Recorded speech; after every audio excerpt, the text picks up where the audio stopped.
আমি সারা ইল্লে সাইডে সাইডে হওয়ার মজাই আলাদা। আমরা সকাল 10টায় চলে আসলাম হসপিটালে ডক্টর চাঁদনি ম্যাডামকে দেখানোর জন্য। সো তিনি কিছু টেস্ট দিয়েছিল, ওই টেস্টের জন্য আমাদের প্রায় 3 থেকে 4 ঘন্টা অপেক্ষা করতে হবে। সো আমরা এর ফাঁকে চলে আসলাম ইন্ডিয়ান রেস্টুরেন্টের নাম খানে খাজানা ইন্ডিয়ান রেস্টুরেন্ট। এই রেস্টুরেন্টের পরিবেশটা সুন্দর ছিল, আর নিচে হচ্ছে ছেলেদের জন্য আর উপরে হচ্ছে এগুলো ফ্যামিলিদের জন্য।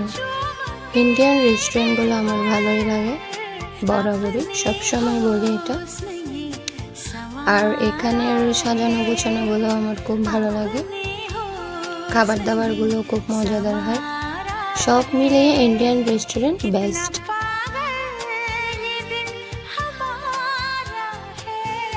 নালের সাথে একটা কড়াই লই, এটা ভালো হতো না। সো আমরা অর্ডার করেছিলাম মাটন বিরিয়ানি। এই বিরিয়ানিটা অনেক টেস্টি ছিল, আমি তো অনেক বেশি খেয়ে ফেলেছিলাম। সে আরও অনেক কিছু অর্ডার করতে চেয়েছিল, কিন্তু আমি নিষেধ করেছি, কারণ আমি যেটাই খাবো একটাই অনেক টেস্ট করে খাবো, বেশি খাবার হলে আমি খেতে পারি না।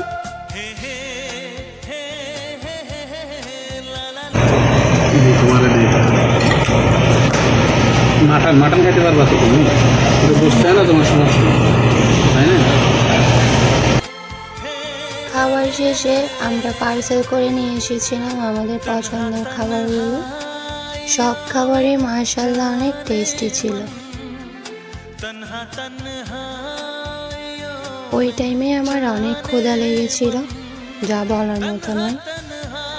সো যেহেতু আমরা সিটিংয়ে মাইফা বাদ দি গুস্ত দিয়ে যতক্ষণ মাখি মাখি নহাই ততক্ষণ বকিবে না মরিব।